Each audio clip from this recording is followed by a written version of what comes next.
Hello and welcome to yet another episode of All Things Money. And it should be a last and a very short episode at that. This is Ammar Habib. I'm Fatima Attarwala. So, Fatma, how was 2025 for you? For me personally, I think I felt the pinch of tax the most for everything. I mean, we say that inflation has under control is 5 to 7%, but when I look at my grocery bill, it doesn't feel that less. What about you? Yeah, pretty much the same. And why do you think it's that? Why do I think? I think that the taxes are too much. I think that we have macroeconomic stabilization, but the middle income group, the lower middle income, we are not. I don't, in fact, even the rich, I don't think anybody is better off because of the macroeconomic stabilization. Well, someone who's collecting taxes, they might just be better off, right? I mean, the country has evaded default. We are no longer close to being at default, but we are not economically strong in any. I mean, if tomorrow the government wanted to slash taxes down to say 20% for companies, could it do that under the IMF program?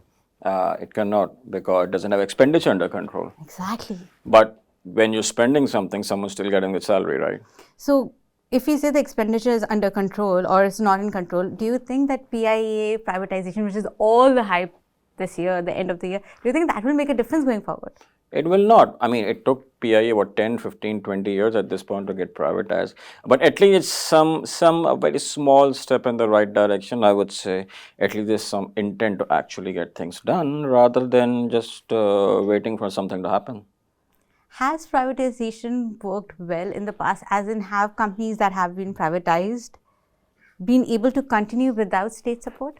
They've always been. All of the banks, all of the major banks, they were state owned and they're privatized. They're doing great. What about KE? KE was doing phenomenal till there were management issues, but overall, if you see, even if you compare to other distribution companies, it does a pretty good job. And the path of recovery post privatization for at least 10 years, that was excellent. So, whatever happened, that's just something completely different and not related to privatization. So, Pakistan's experience with privatization has actually been very good, and I just feel we just need more of it rather than less.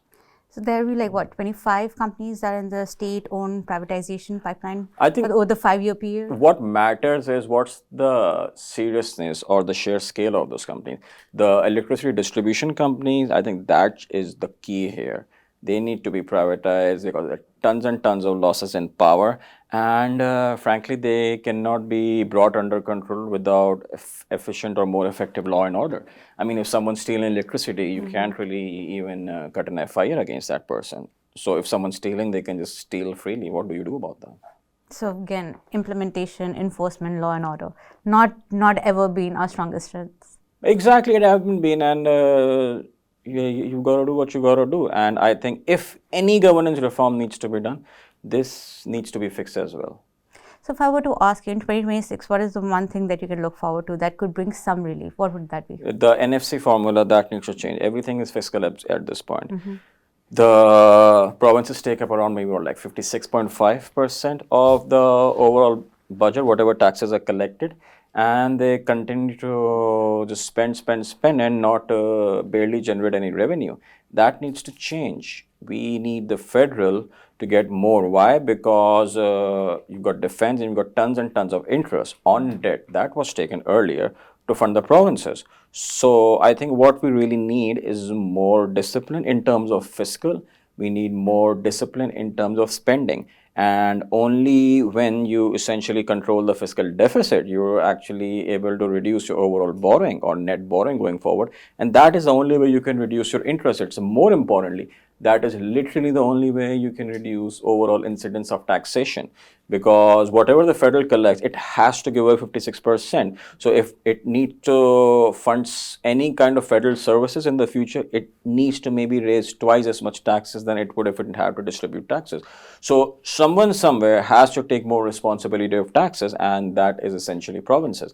See, what's happening is because of higher corporate tax, right? Because of super tax and all other kind of tax incidences, there is literally no incentive for any private sector to invest in the economy, and that is hurting the provinces as well now, because eventually the provinces get the job. So what we have here is just massive state handouts through one way or another, whether that's through basic disbursement, whether that's through more jobs, whether that's through any concessional schemes. We need less of public sector and more of private sector capital to move around. For sure.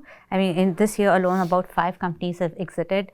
Over the last 5 years, 25 countries has exited, and one of the biggest ease of doing business problem is the taxation. But do you think when we have the FY27 budget, the NFC formula and the fiscal discipline that you're talking about, that we'll see that in the next budget, in the upcoming budget? I don't think so. So what would be the time scale for this to take place? I mean, this is a wish list at this point, and frankly, this is the only way things can be fixed. If it's not done, we're just going to have another few years of 2% growth and nothing else. Because you cannot increase exports without investing more in the economy. Your investment to GDP ratio is around 13%. This needs to be at 30% for the next 20 years for any meaningful growth to happen. And investment can only happen when the tax rates are lower. And when the tax rates are ridiculously high, it's impossible to have any kind of private sector investment to happen. I mean, there are thousands of years of economic history available to review. If you think you can have any kind of growth with these kind of ridiculous taxes, it's not possible. Absolutely. And I think people in general, companies are tired. Like every year, Dawn runs an annual survey about personal optimism for the next year and economic optimism. So during the pandemic years, there was a steady decline. Then the IMF trench came through and there was an increase. And this year, there's again decreased expectations for the next year. So people do not expect a lot of people do not expect 2026 to be better for them personally, and a lot more expect 2026 economy to not be that strong. So I think the taxation, the stabilization period that we accepted, I think people are just fatigued. So that's it. It's reallocation of resources. That is what's required. You do not need more handouts. We're essentially a handout state at this point. We're just handing out anything and everything, and that just increases more and more of expenditure.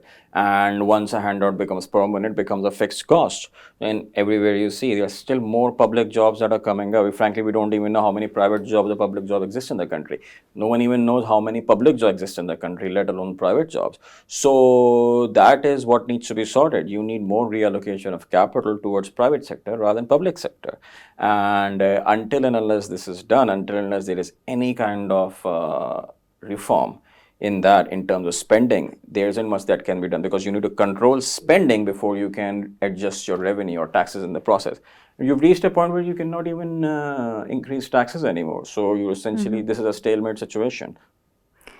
And the space to decrease taxes under the IMF program is so limited that even if the $1 trillion, almost 1 trillion rupees, tax relief program that Shehbaz Sharif and I think others have mentioned, most of it will go to companies to decrease their super tax. But I don't even know that would be sufficient for them to continue to want to stay in Pakistan. Again, it's not about staying in Pakistan or not. Imagine if everyone leaves, that's still fine. There are 250 million people. Someone somewhere's got to do something. So I don't really buy the whole multinational drama of it all. I mean, it's a country, this is the exodus is happening on a global scale, and it's largely because of tremendously competitive Chinese pricing policies more than anything else. So I don't see that's a problem. Even if I look at investments, 95 to 97% of total investments in any country in the world are largely domestic investments. So we're worried more about the 3 to 5% of foreign investment. Domestic investors do not invest in Pakistan. Exactly. So if domestic, and in fact, the government keeps quoting international investors rather than domestic investors. That's what they all say. So that is the problem. You need more domestic investment and you need less foreign investment, if anything.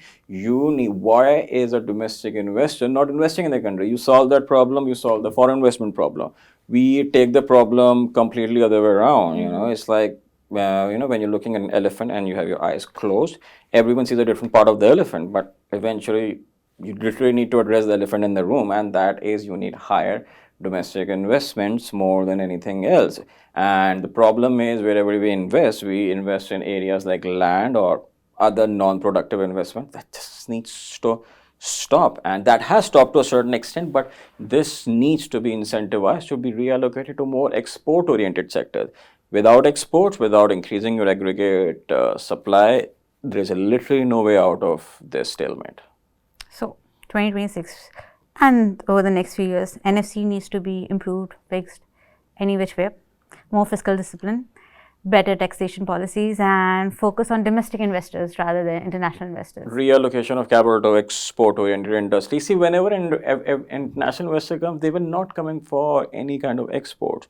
They're just coming because you're just giving them tremendously good returns in dollar terms. No one's coming for a more competitive market regime. And frankly speaking, we really need to figure out what our export strategy actually is. You cannot have an export strategy with an export base smack in the center of the country, 1,000 kilometers away from the coast where exports actually happen. So we really need to figure out what a lot of civilization essentially figured out a long time back, that you need to be literally at the coast to be a trading area. You cannot be a trading outpost smack in the middle of a plateau. So thousands of years of economic and geographic history, but we still continue to do things that have never worked. And if we continue to do it for another 100, 500 years, still not going to work. You need an export strategy that is coastal driven. You need an export strategy that pushes for a higher sophisticated goals, a greater presence or contribution to the global value chain. But we are simply not doing that because we do not have a coherent export strategy or even industrial strategy. Our industrial strategy is whatever the favorite lobbyist says. That's not really a strategy, that's just lobbying. And all of these reforms cannot take place in 1 year. This is a 5-year, 10-year plan. And then maybe, if everything that you said takes place, then maybe Pakistan can get out of this boom bust cycle. 5 or 10 year, right? But you need to provide a signal. If the right The signal was there this year? No, the signal wasn't there. There was never any export strategy. There was never really any import industrial policy. There's some tidbits of it here and there, and there is not even a coherent energy policy. So even the signal wasn't there because and there is no coherent taxation policy. So everything that has happened in terms of even macroeconomic stabilization and reforms has been very ad hoc, haphazard, and none of this can signal enough improvement in 2026, much less in the medium term. No, nothing. Wow. And on that surprisingly pessimistic note, I think we can wrap it up. I think we can wrap it up, but then again, if you give the right signal, not the first time any country is doing it, not the last time either. There are maybe 180, 190 countries in the world. I think about 100 have figured out how to move forward. Even in our region, the investment to GDP ratio is 30%. The playbook is there. The intent needs to be there, or at least the intent to read what literally is happening. Political, that we have always lacked and we continue to lack. Yeah. All right. I think this is it for a very short 2025 horribly pessimistic overview. And let's just hope for slightly better things over the next 365 days. Thank you. And till next year. Goodbye.